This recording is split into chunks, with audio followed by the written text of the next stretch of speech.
And in other news, as the coalition seeks to advance legislation on judicial reform in the Knesset this week, and the opposition set for protests outside the Israeli parliament Monday, the President of the United States, Joe Biden, issued his first comments on the intended legal overhaul. Biden is quoted in the New York Times as saying that the genius of American democracy and Israeli democracy is that they are both built on strong institutions, on checks and balances, on an independent judiciary. He added that building consensus for fundamental changes is really important to ensure that the people buy into them so they can be sustained. And so joining us now with a breakdown of what we can expect this week is journalist and JNS Jerusalem Bureau Chief Alex Traiman. Alex, thank you for joining us. Thank you for having me. Okay, so first of all, in terms of the legislative process, what is going on this week in the Knesset? Well, the first reading of the bill on judicial reform will be advanced in the Knesset on Monday. Bills have to pass 3 readings.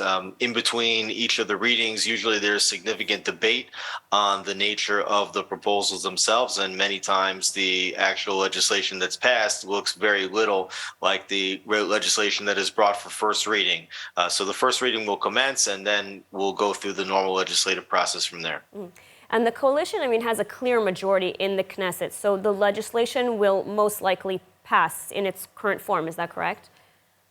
That's correct. Yes, I think that's actually one of the big issues here with regard to the judicial reform is that the left wing has lost the government, and now the right wing has a very clear majority that does not include any of the elements of the center or left in the coalition, which is rare for a Netanyahu government, which has often included such elements in previous coalitions. And they have the votes to pass sweeping judicial reform, and this is part of the reason why the left wing is so ecstatic right now, because not only have they lost the government and can they not believe that Netanyahu is back in power and that he has a full right-wing government, but the left controls the Supreme Court, and now they're about to lose the court as well. And so the coalition really is running full steam ahead with this reform. But, as you mentioned, we had tens of thousands protesting around Israel against the overhaul. And now we even have President Biden calling for a consensus. So maybe the coalition does need to take a breather or reassess the legislation. What are your thoughts? Well, one of the things that the coalition has announced is that they're actually separating the various elements of judicial reform into separate bills, so that it's not a single bill with a sweeping, wide-ranging judicial reform, but rather that they will take the judicial reforms in piecemeal. And I think that many of the reforms themselves would have wide backing. The issue that I think resonates poorly with a lot of Israelis is the idea of a legislative override, a Knesset override of judicial decisions. And I think that specific override clause could either be widened to include a supermajority as opposed to a minimal majority, or it could be scrapped altogether. But I do think that you will see many sweeping reforms taking place, including on the selection process, including on what the Supreme Court is allowed to rule and what it is not allowed to rule on. Now we saw a recent poll from Channel 12, Israeli news channel, which found that only 1 in 4 people are for the reform as it currently stands.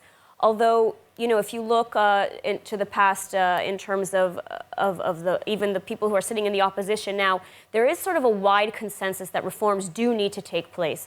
So Prime Minister Netanyahu, clearly seeing these polls, why doesn't he interject here? Why doesn't he sort of expand, as you mentioned, maybe creating a supermajority in terms of the override clause, which is really the problem that most Israelis have with this reform?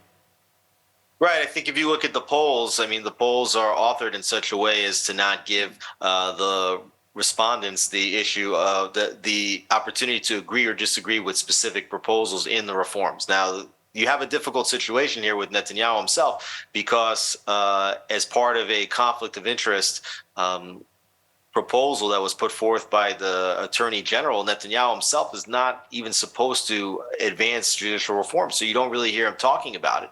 He's passed all responsibility for talking about the judicial reform to his Justice Minister, Yariv Levin, and that puts him in an awkward situation. In fact, the Attorney General now, the Supreme Court, has accepted a petition from the, quote, Movement for Quality Government, which is the same organization that is actually leading the protests against Netanyahu and leading the protests against judicial reforms, and have actually called on the court to suspend Netanyahu for advancing the judicial reforms, and they've given Netanyahu a month to respond to the petition. So he's very much caught in between Which, the court and the reforms that he wants to. coalition heads saying this amounts to a coup, essentially. That's right, and the Supreme Court has over the last 3.5 years, 4 years during this extended election period, really overstepped its boundaries with regard to the Knesset and its own procedures, and now too trying to undo the will of the voting public by suggesting that the elected prime minister is not fit to serve. Mm-hmm. Now, the opposition not giving up, a protest being planned for Monday, for tomorrow, outside the Knesset. What can you tell us about this briefly, and will it likely have any effect on what's going on inside the Knesset? I don't think that the protests are going to have much of an effect. I think that for the most part, the coalition is intent on going ahead with legal reform.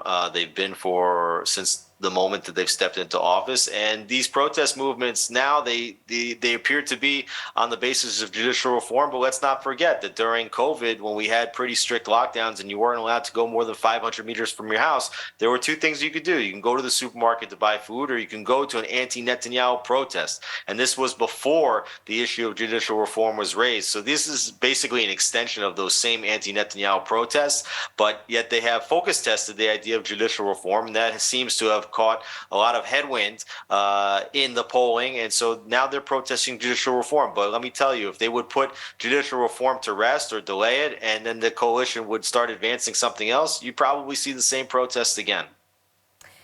All right, Alex Trayman, thank you so much for your analysis today. Thank you for having me.